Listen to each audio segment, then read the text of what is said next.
cetak biru iman. Nah, cetak biru iman. Jadi gini sih Bapak Ibu, apa ini namanya cetak biru nih? Kalau arsitek biasanya mau bangun suatu gedung tinggi, satu gedung, dia buat cetak biru dulu. Ada gambar yang kertas yang besar sekali, terus dia kasih ininya, sketnya. Ini apa yang harus dibuat, apa yang harus dipertimbangkan, termasuk ukuran-ukurannya. Itu namanya cetak biru. Jadi biasanya arsitek. Dan dia jago, memang arsitek itu tahu. Tapi iman kita harus punya cetak biru nih. Apa sih maksudnya cetak biru iman nih? Waktu kita percaya, kita punya iman. Tapi pada waktu mengalami krisis, iman yang waktu percaya bisa dipakai nggak waktu mengalami krisis? Bisa nggak, Bulin?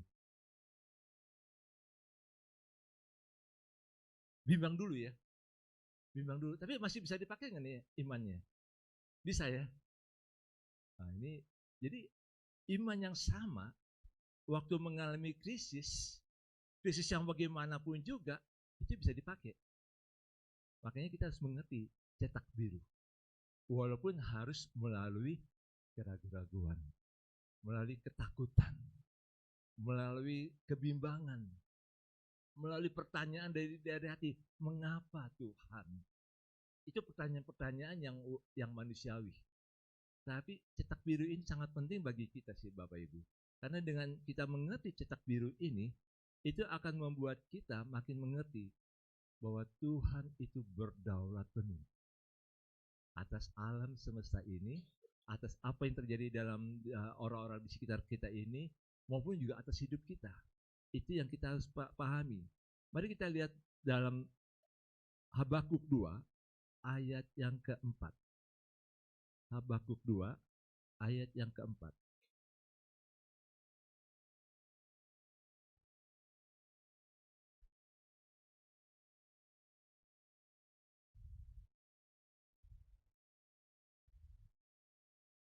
Habakuk 2 ayat yang keempat.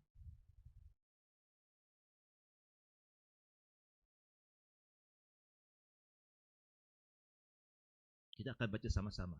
Habakuk 2 ayat yang keempat. 1, 2, 3. Sesungguhnya orang yang membusungkan dada tidak lurus hatinya, tapi orang yang benar itu akan hidup oleh percayanya. Orang yang benar itu akan hidup oleh percayanya. Ini kata-kata yang begitu menggema sampai pada perjanjian baru. Ini juga kata-kata ini juga dipakai.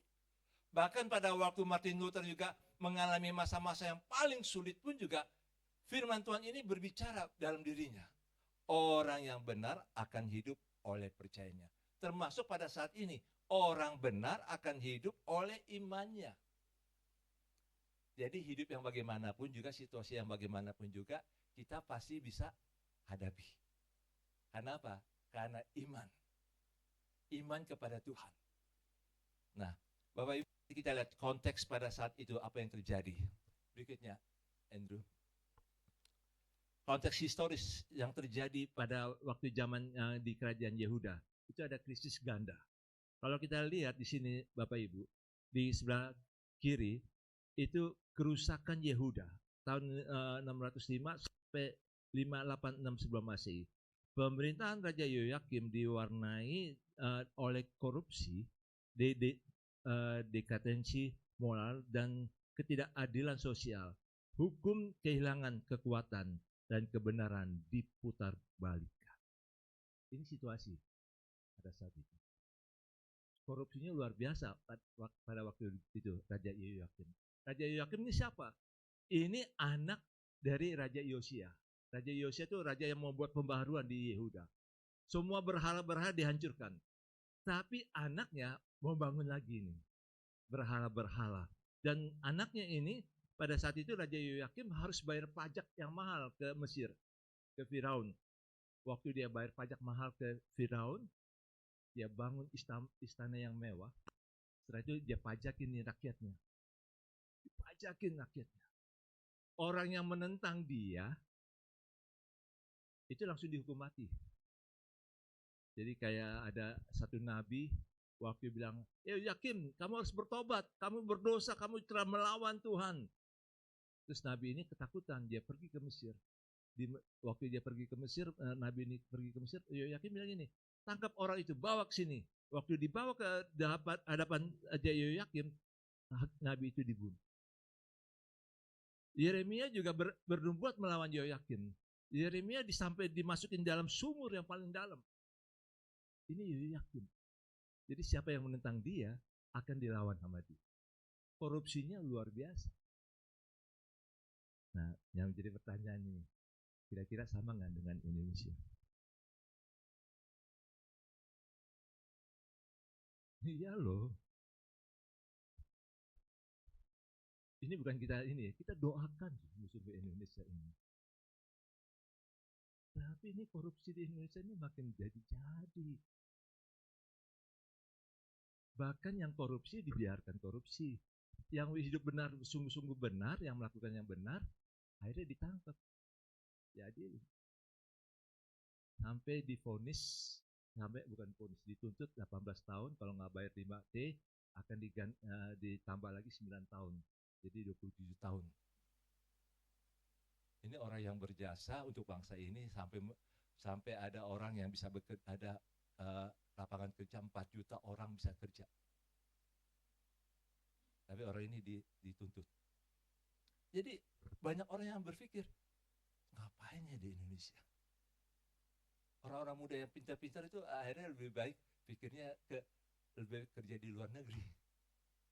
Ini situasi yang ada, Bapak Ibu. Semua diputarbalikkan. Dan ini bagi kita, ini kita harus berdoa sungguh-sungguh. Kalau saudara lihat di media, semua berbicara seolah-olah Israel itu harus dikutuk, ini. Saya bukan makinnya setuju dengan Israel ya, tapi ini situasi yang membuat bangsa yang mengutuk Israel akan dikutuk Tuhan. Seolah-olah dengan pernyataan-pernyataan itu seolah-olah mereka lagi mengabdi kepada Tuhan. Padahal Tuhan sedang membela umatnya ini. Bapak Ibu, saya melihatnya di sini hal yang sangat berat loh untuk kita. Dolar kemarin sudah 17.800. Nah itu kan untuk orang kota ya. Orang kampung nggak pakai. Orang desa nggak pakai dolar. Wah, artinya apa ini? Serius nggak ini? Sampai ada yang bilang, jangan sampai Indonesia ini kayak Mozambik. $1 10 miliar uang Mozambik. Wah, saya bayangkan Tuhan, jangan sampai Indonesia seperti itu. Kita ini mencintai Indonesia, tapi kita sungguh-sungguh melihat kenyataan. Ini yang dialami loh di dalam waktu itu oleh Nabi Habakuk. Itu yang sebabnya Habakuk berbicara dalam Habakuk 1 ayat 2, saudara. Mari kita lihat Habakuk 1 ayat 2.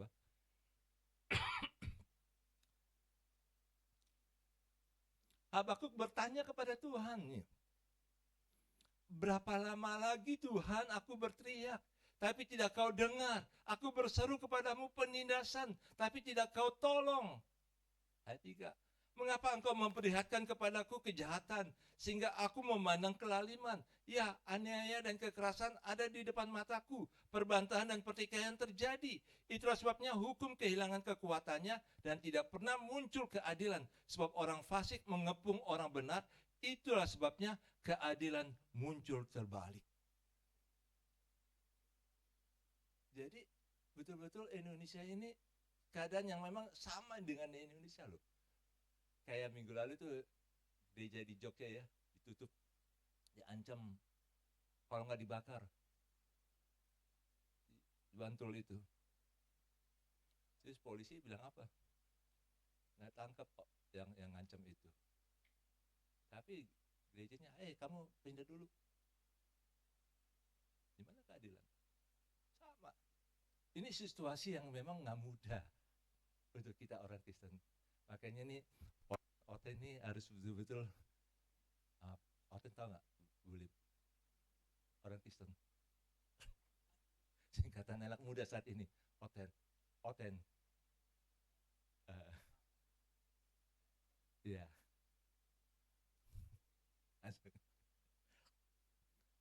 Ini harus siap loh menderita. Jadi jangan jangan merasa kok gini Tuhan, kok hidupnya lagi susah. Ya, jangan. Kita harus melihat kenyataan yang ada loh. Kenyataan yang ada. Saya bukan untuk nakut-nakuti ya, tapi ini kita harus punya iman. Makanya kita harus pastikan kita pasti hidup oleh iman. Bukan karena apa yang kita bisa. Nah, berikutnya ini ada ancaman eksternal. Waktu Nabi Habakuk berteriak seperti itu, apa yang Tuhan jawab? Ini dalam ayat 5. Dalam ayat 5, ini Tuhan jawab kepada Habakuk. Lihatlah di antara bangsa-bangsa dan perhatikanlah. Jadilah heran dan tercengang-cengang. Sebab, nah ini yang Tuhan akan buat. Aku melakukan suatu pekerjaan dalam zamanmu. Jadi ada sesuatu yang Tuhan akan buat pada masa Nabi Habakuk ini. Yang tidak akan kamu percayai jika diceritakan. Jadi waktu dibilang gitu, bingung nih Habakuk. Nah, ayat 6. Sebab sesungguhnya akulah yang membangkitkan orang Kasdim, bangsa yang garang dan tangkas itu, yang merintasi rintang bujur bumi, ya, untuk menduduki tempat kediaman yang bukan kepunyaan mereka. Bangsa itu dahsyat dan menakutkan, keadilannya dan keluhurannya berasal daripada sendiri. Kudanya lebih cepat daripada macan tutul dan lebih ganas daripada serigala pada malam. Dan berkudanya datang menderap, dari jauh mereka datang, terbang seperti Raja Wali yang menyambar mangsa. Seluruh bangsa itu datang untuk melakukan kekerasan. Serbuan pasukan di depannya seperti angin timur, dan mereka mengumpulkan tawanan seperti banyaknya pasir. Raja-raja dicomokkannya dan penguasa-penguasa menjadi tertawaannya. Ditertawakannya tiap tempat berkubu, ditimbunkannya tanah dan direbutnya tanah itu. Maka berlarilah mereka seperti angin dan bergerak terus. Demikianlah mereka bersalah dengan mendewakan kekuatannya. Ini membuat Habakuk jadi bingung, saudara. Udah bisa berdoa Tuhan supaya pulihkan bangsa ini. Tapi yang terjadi Tuhan bilang, aku akan bagikan Kasdim, aku akan bagikan Nebukadnezar ini. Bangsa yang kuat, bangsa yang memang tidak pernah dipikirkan. Tuhan akan pakai bangsa ini. Saudara bisa bayangkan kalau kita dalam posisi Habakuk, berdoa supaya terjadi pemulihan, tapi Tuhan jawabnya yang terbalik.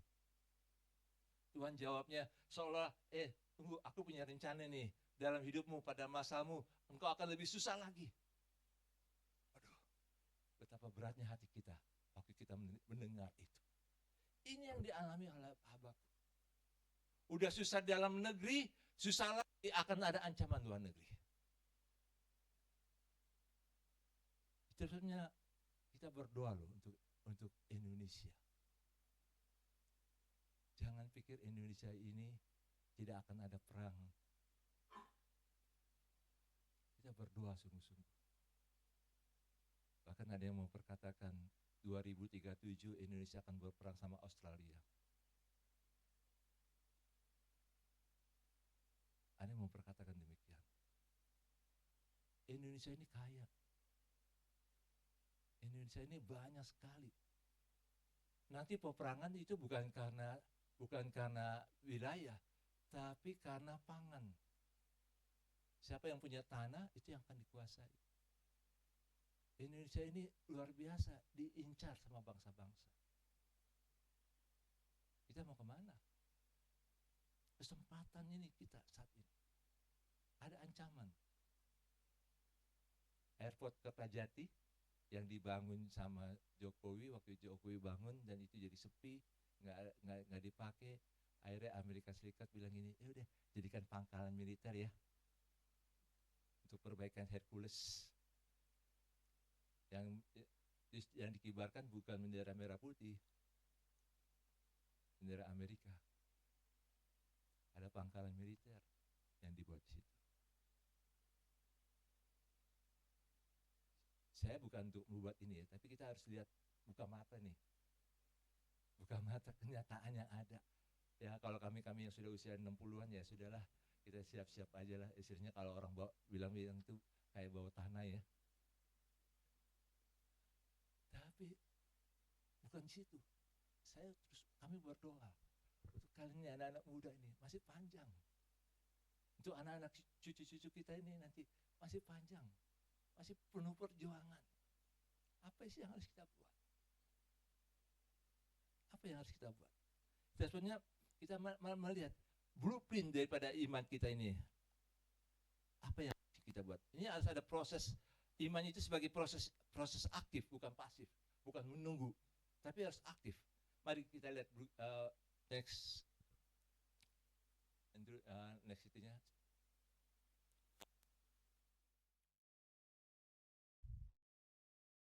Ini ada crescendo iman. Apa sih artinya crescendo? Crescendo ini kayak gini. Jadi kalau tim profetik itu nyanyi, pelan dulu, jadi pelan, cepat, naik. Nah, puncaknya, wah langsung kita rasakan, wah ini bagus sekali. Crescendo iman itu gini. Jadi tahap pergumulan, naik, dan naik lagi. Itu crescendo. Jadi iman kita itu aktif. Bukan, ya sudahlah, nasib saya seperti ini, pendidikan saya nggak tinggi, saya nggak banyak berteman-teman, saya nggak ada uang, saya hanya di rumah saja. Enggak. Tapi harus punya iman yang crescendo, yang aktif. Makin hari makin aktif. Ada pergumulan, iya. Ada kesulitan, iya. Tapi justru kita makin aktif, berserah pada Tuhan. Itu namanya crescendo. Nah, mari kita lihat apa yang dialami oleh Habakuk crescendonya. Tadi kita sudah baca ayat 2-4. Habakuk mempertanyakan keadilan Tuhan dan melihat penindasan. Jadi kenyataan ada ini kita harus doakan. Kita harus berdiri di hadapan Tuhan. Kita harus bertanya sama Tuhan, ini bagaimana? Misalnya untuk kita yang sehari-hari lah. Kalau ada di sebelah kita tuh suka berantem terus, tangga. Apa kita pikir, biarin aja deh. Atau misalnya kalau misalnya ke pasar, ada tukang-tukang palak gitulah. Mafia-mafianya gitulah.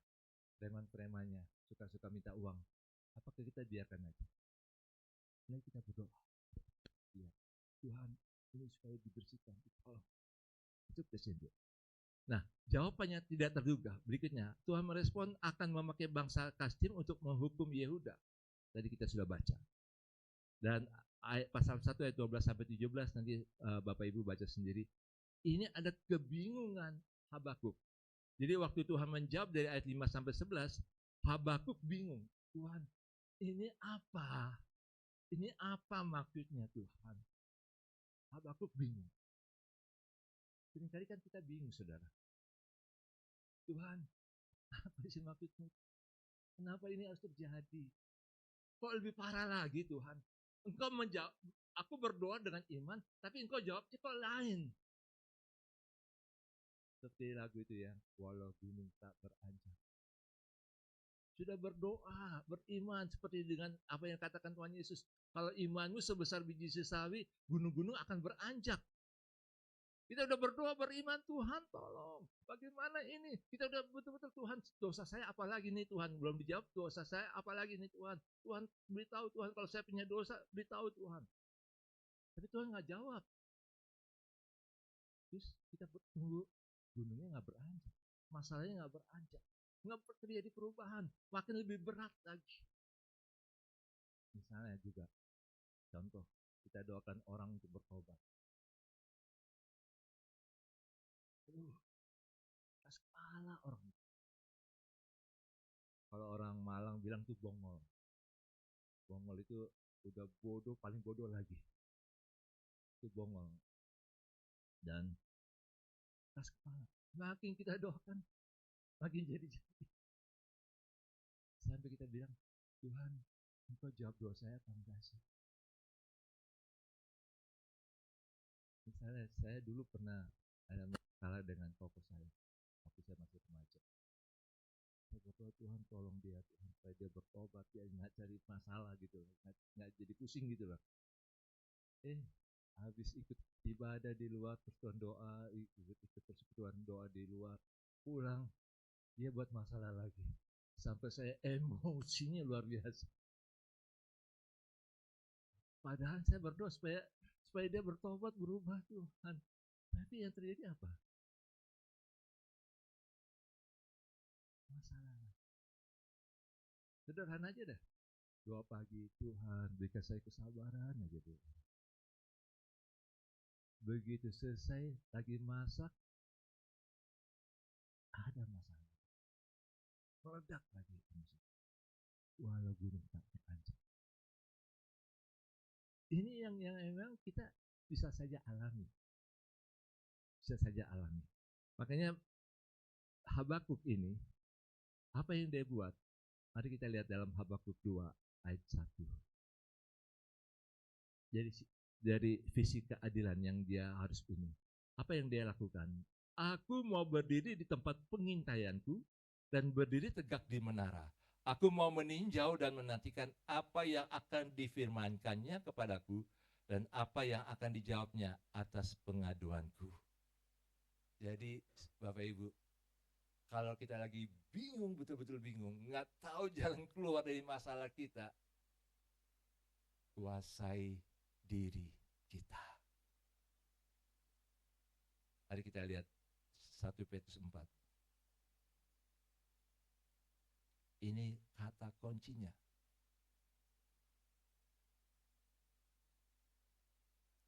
Ayat 7.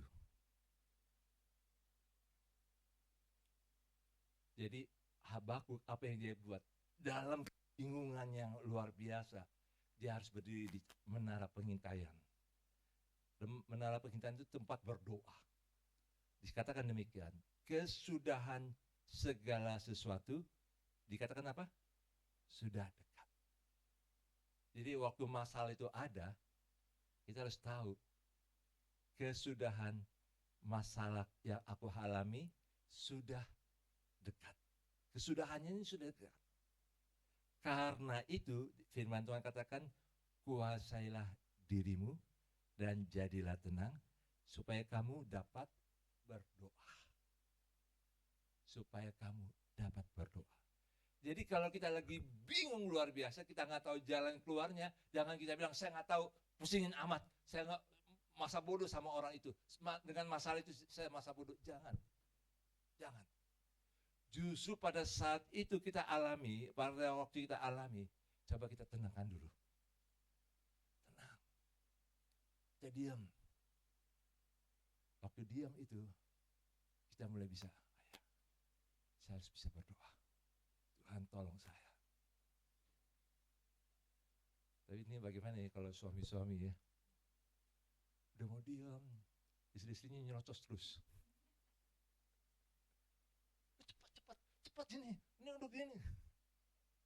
Tapi di sini nggak ada ya, aman di sini. Ibadahnya gitu ya, enggak kan? Enggak. Iya. Jadi pada saat seperti itu, kuasai diri dulu,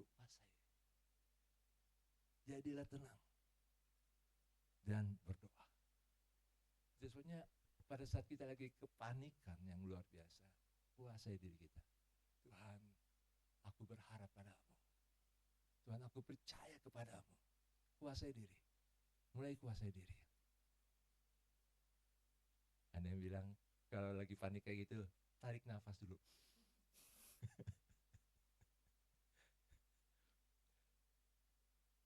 Nanti baru ada penyerahan total. Itu crescendo. Nanti tentang penyerahan total, nanti minggu depan saya akan khotbahkan tentang Habakuk 3 ayat 1 sampai 19. Ya, berikutnya distilasi hukum. Apa sih distilasi hukum? Distilasi itu artinya disaring. Jadi dari banyak mulai sedikit lagi, mulai intinya lagi. Biasanya disaring ini memang pekerjaan yang tidak kasih Bapak Ibu. Kalau saya saring kombucha, tetes pelan-pelan gitulah. Kadang bisa kerjaan 2 jam itu. Tapi ya harus disaring. Nah, destilasi hukum ini artinya hukum-hukum dalam firman Tuhan itu disaring sampai intinya. Mari kita lihat dari 613 itu hukum Musa, 613 hukum, ada perintah di situ. Terus dalam Daud dalam menulis di Mazmur 15 itu ada 11 yang harus diperhatikan oleh umat Tuhan. Terus berikutnya dalam Yesaya ada 6 kebenaran Yesaya. Terus Mika menulis lagi dalam Mika 6 ayat 8 ada 3 yang harus diperhatikan oleh orang-orang percaya. Tapi di Habakuk tinggal 1. Orang benar akan hidup oleh iman. Hanya 1. Artinya apapun situasi yang kita ini, kita jangan pikir, aduh bagaimana ya, nanti saya harus apalagi yang harus saya perhatikan. Oh, saya kurang penyembahan, saya harus menyembah dulu. Enggak, bukan di situ. Itu hanya metode. Tapi pastikan orang benar akan hidup oleh iman. Jadi kalau Bapak Ibu punya iman kepada Tuhan, pasti hidup. Pasti bisa bertahan menghadapi krisis. Pasti bisa melewati masalah-masalah itu. Asal ada iman kepada Tuhan Yesus. Pastikan situ. Kalau kita lagi panik, lagi bingung, nggak ada jalan keluar, nggak apa-apa. Yang penting pastikan dulu, saya punya iman kepada Tuhan. Kadang kan hikmat itu kan mengalir ya, nggak langsung ada.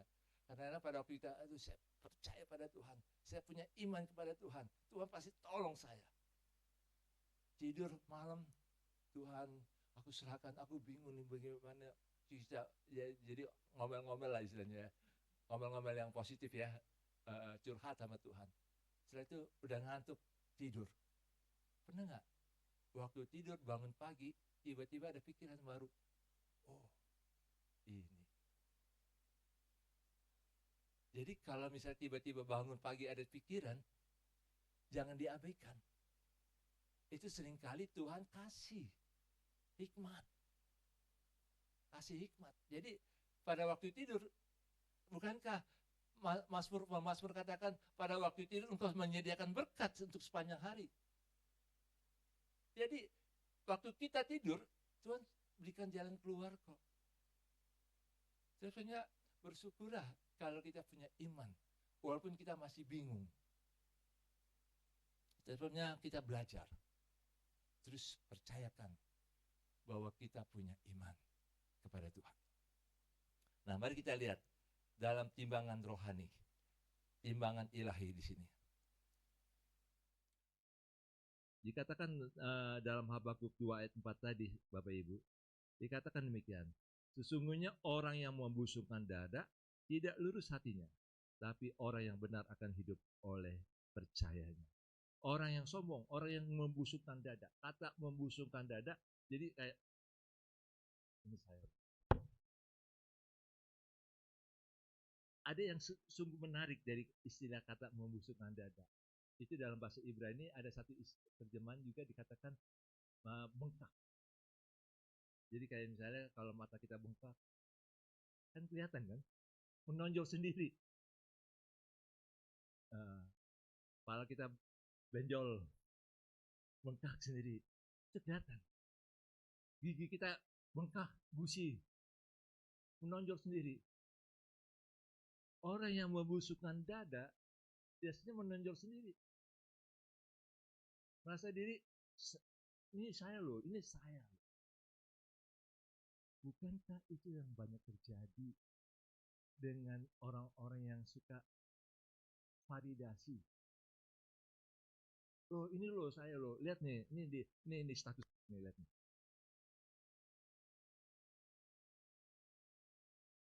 Terus lagi makan enak.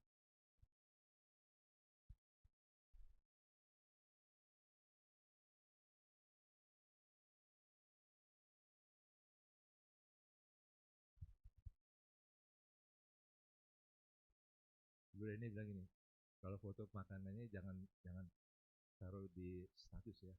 Nanti orang yang nggak punya duit, punya makanan jadi iri. Yeah. Saya tahan diri dulu.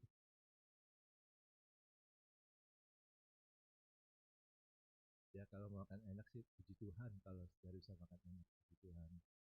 Makanya dekatlah dengan orang-orang yang suka masak.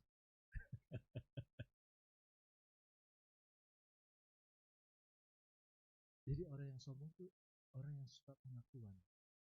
Oh saya apa tuh?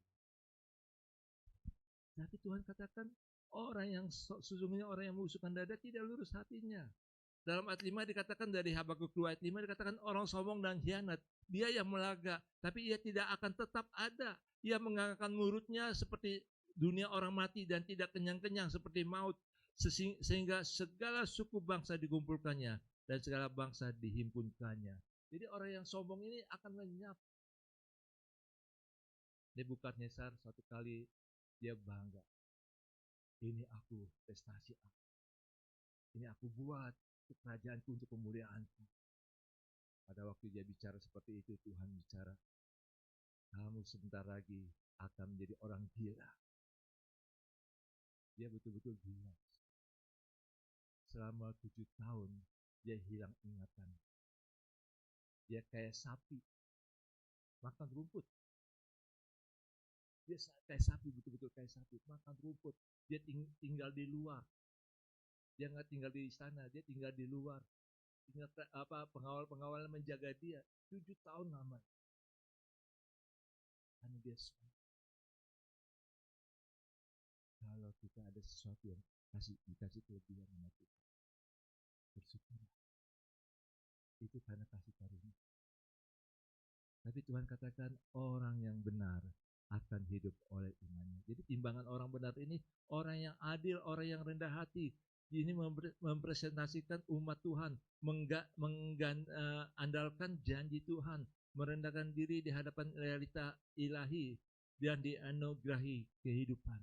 Jadi biar kita menjadi orang-orang yang benar. Kalau ditimbang sama Tuhan, dilihat sama Tuhan, kita betul-betul orang benar yang hidup oleh imannya. Nah, genealogi iman. Jadi akar dari sebuah cetak biru, iman. Kalau kita lihat di bawah itu ada akarnya, itu benih. Dari Kejadian 15 ayat 6 tentang iman Abraham. Waktu Tuhan berbicara kepada Abraham tentang keturunannya, Tuhan percaya kepada Tuhan. Dan Tuhan menganggap itu sebagai kebenaran. Tapi dalam Habakuk 2 ayat 4, itu sebagai tunas yang muncul, yang kelihatan, akan kelihatan. Nah, makanya gini Bapak Ibu, pada waktu krisis, orang lihat kita lagi sedih, kita lagi beban berat. Tapi pada waktu kita punya iman dan kita bisa menang atas krisis itu, orang akan lihat sangat jelas bagaimana ada penyertaan Tuhan dalam hidup kita. Ini yang seringkali dialami oleh umat Tuhan. Ada pergumulan-pergumulan yang orang lain tidak tahu. Tapi ada juga orang-orang yang waktu orang benar itu lagi bergumul berat, orang-orang di sekitar dia akan bilang ini, gimana Tuhan? Kok begitu sih? Saya ingat betul ya, namanya Ibu Lim dulu, itu banjir-banjir. Orang lewat,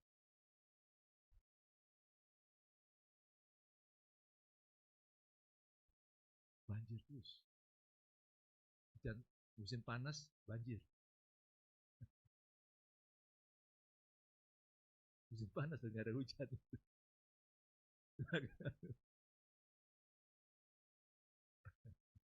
Iya. Jadi orang akan berpikir, katanya orang Kristen, kok kayak gitu sih? Pernah nggak saudara alami kayak gitu?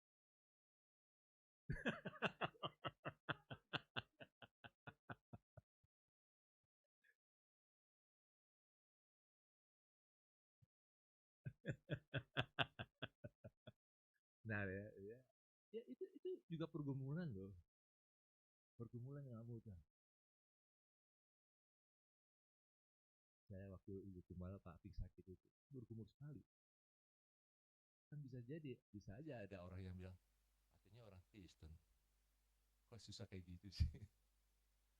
Waktu kita lagi bergumul, itu ada aja orang yang bilang, gimana Tuhannya? Di mana Yesusmu? Cuma kamu berdoa menyembah Tuhan.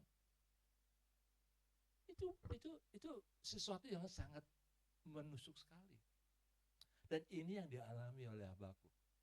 Nah, pada waktu kita mengalami krisis dan ada orang yang menjibirkan seperti itu, yang mengatakan seperti itu, kita jangan ciut. Tuhanku hidup.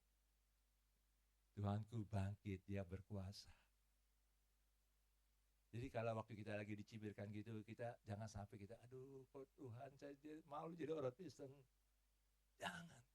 Kita harus bangga sebagai anak Tuhan. Betul. Kita harus bangga. Pasti ada pertolongan Tuhan yang nyata. Itu sebenarnya ini iman yang sama waktu kita percaya pada Yesus dengan iman waktu mengalami krisis, itu sama. Nah, itu sebenarnya kita lihat peta dampak dari Habakuk 2 ayat 4 ini. Kita lihat di sini. Petanya bagaimana? Pertama, dalam Roma 1 ayat 17 kita nggak usah baca, ini tentang fokus pada universalitas. Jadi kebenaran iman itu, kebenaran oleh iman berlaku untuk semua manusia. Orang Yahudi maupun orang non-Yahudi pada waktu itu. Dan pada zaman sekarang ini termasuk orang Indonesia, termasuk kita. Kita hidup karena iman. Kita diselamatkan karena iman. Dan dalam Galatia 3 ayat 11, itu fokus pada pembenaran. Keselamatan didapat murni karena iman dalam Kristus, terpisah dari usaha memelihara hukum Taurat. Jadi kita nggak perlu lagi bicara soal hukum, apa sih yang harus saya buat nih. Yang penting kita punya iman aja dulu. Wah, saya nggak bisa berdoa, saya biasanya agak ragu-ragu kalau berdoa. Enggak, yang penting iman dulu. Bahwa punya Tuhan yang hidup, yang berkuasa, yang mengatur segala sesuatu. Terus fokus pada ketekunan dalam Ibrani 10 ayat 38.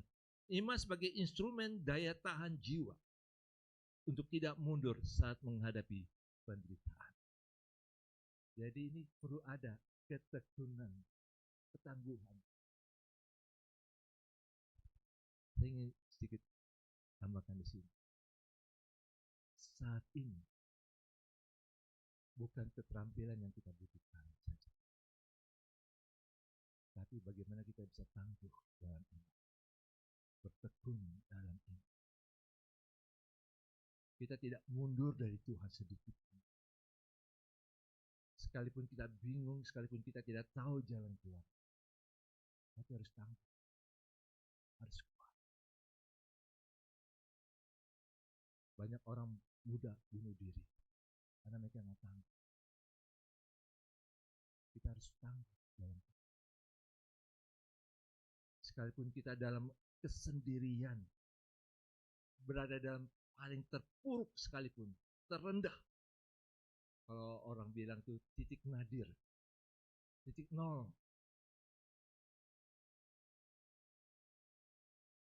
Percayalah, sekalipun kita dalam titik nol, Tuhan tetap mau menolong kita. Kalau kita katakan, saya punya iman kepada Tuhan. Iman itu penting sekali. Ketangguhan, tekun. Karena pasti Tuhan bela. Pasti Tuhan akan nyatakan kemuliaannya dalam hidup kita. Entah bagaimana caranya. Mungkin saudara di rumah dianggap enteng sama anak, sama orang tua, sama saudara. Tapi kalau engkau punya iman, Tuhan yang memegangmu. Tuhan yang memegangmu. Jadi kalau ada orang yang menganggap enteng kita di rumah, di tempat kerja, sudah apa? Yang penting saya punya iman pada Tuhan yang memegang saya. Misalnya saudara sedang berkarya nih, mau buat sesuatu yang baru, dibilang sama orang yang di sekitar kita, lu pasti nggak bisa deh, lu kan bodoh, dari dulu gagal. Aduh, kita jadi cip. Jangan biarkan seperti itu. Bangkit. Saya punya iman kepada Tuhan. memegang saya. Saudara, ini yang Tuhan akan buat. Saya mendorong kita, sekalipun kita dalam komunitas yang nggak besar, tapi kalau kita setia dalam gereja, dalam keluarga, kita sama-sama bertumbuh bersama, percayalah, nanti di tempat kerja kita akan berada di titik puncak. Ada di titik puncak. Saya ingin ini ya, ada 5 bagian dalam hidup kita yang kita mau nggak mau harus sadari, ini pasti ada dalam hidup kita. 5 bagian itu apa? Yang pertama, keluarga. Kita lahir besar dalam keluarga. Kita dididik oleh papa mama kita, oleh saudara-saudara kita. Itu keluarga. Kalau boleh dikatakan keluarga itu kayak inkubator pertama. Inkubator itu jadi kayak bayi yang baru lahir, yang lahir prematur. Biasanya dia supaya bisa bertahan hidup, masukin di inkubator. Dalam kotak kecil masukin di situ, supaya dia bisa terlindungi dari mara bahaya. Keluarga adalah inkubator pertama kita. Makanya kita harus ciptakan keluarga kita adalah keluarga yang melindungi anak-anak, suami, istri, saudara bersaudara. Makanya dalam keluarga kita juga jangan suka menjatuhkan keluarga kita. Kita juga jangan sampai membuat anak kita jadi ketakutan dengan kita. Itu yang kita harus sadari. Kayak siapa? Linda minggu lalu ya bilangnya, anak tanya, mamamu bagaimana? Mamaku galak. Oh, Iwan aminkan aja tuh. Sampai Linda juga bertanya, aduh sedih hati dia. Jangan sampai seperti itu, saudara. Mari kita ciptakan keluarga itu sebagai pembentukan karakter Kristus dalam keluarga. Kita harus ciptakan keluarga kita jadi ekosistem yang baik. Yang kedua adalah gereja. Gereja dalam kekeluargaan, gereja yang saling membangun, saling melindungi, saling mendukung, saling menguatkan. Jadi gereja untuk kehidupan rohani, untuk karakter kita sebagai Kristus, murid Kristus. Kita itu harus dibangun baik. Yang ketiga itu pendidikan. Sekolah, pendidikan itu maknanya juga bukannya sekolah, tapi ada juga kayak misalnya ikut kursus, ikut keterampilan, atau ikut bersama-sama, belajar bersama-sama dengan orang lain. Itu pendidikan. Kalau 3 ini kuat, saudara, pendidikan itu untuk meningkatkan sumber daya manusia kita, keterampilan kita ya. Kalau 3 ini bagus kita, maka yang keempat, ini yang kita harus bertempur habis-habisan. Marketplace, tempat kerja kita. Di mana kita bisa bekerja baik, kita akhirnya bisa sampai puncaknya. Kalau ini udah sampai di puncaknya, maka yang kelima ini baru hubungannya dengan pemerintah. Saudara, 5 ini penting yang kita harus perhatikan. Saya boleh bukakan sedikit ya. Mumpung orangnya nggak ada di sini. Saya ingat udah lama. Kita kan dulu nggak pakai dulu kan pakai wakil jemaat. Ada renungan. Itu ada satu orang yang berjuang, yang ngetik, yang siapkan, fotokopi biaya sendiri lagi.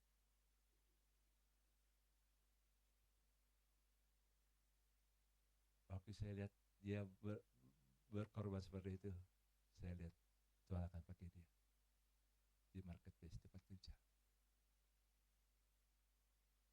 Jadi kalau dengan Tuhan, saudara, berikan yang terbaik. apa yang kita bisa lakukan, kita lakukan yang terbaik untuk Tuhan.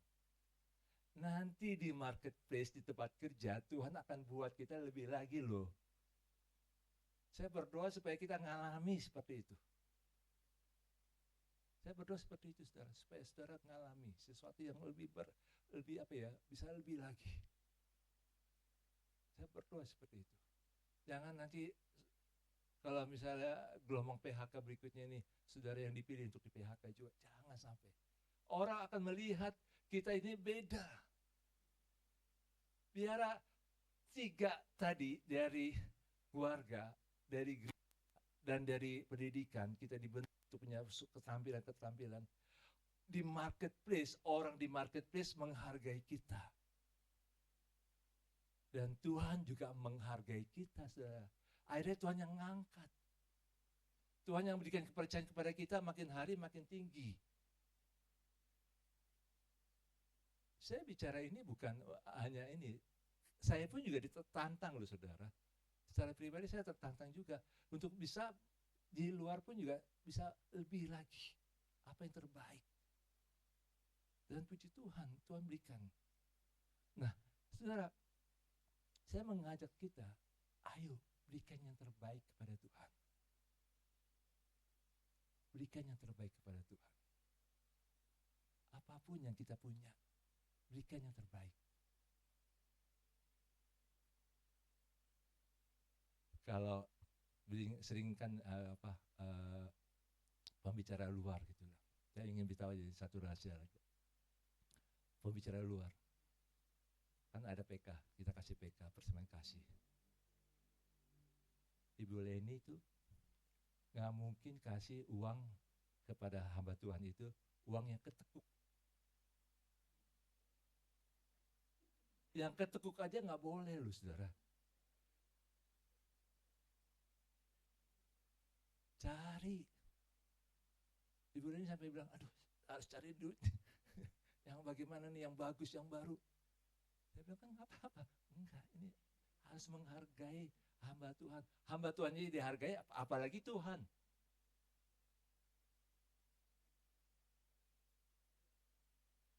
Iya, apalagi Tuhan. Kalau manusianya kelihatannya itu kita hargai, apalagi Tuhan yang nggak kelihatan kan. Makanya jangan sampai uang dari pasar nggak laku-laku, ya saudara kasih persembahan di gereja aja.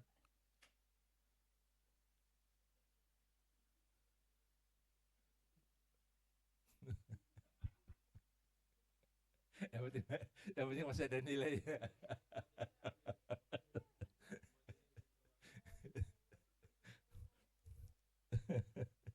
Ya, makanya gini saudara, ayo kita berikan yang terbaik dari hati kita.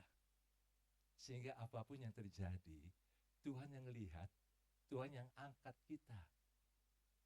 Tuhan yang akan mengangkat kita. Dan sebabnya kita belajar di sini, saudara. Ada blueprint yang kita harus perhatikan di sini. Berikan yang terbaik bagi Tuhan. Nah, sekarang anatomi daripada iman itu.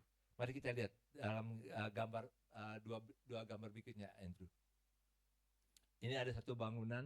Dalam satu bangunan itu ada 3 tiang. Ada 3 tiang. Pertama, keyakinan, conviction. Yang kedua, fidelity, kesetiaan. Yang ketiga, faithfulness, kepatuhan.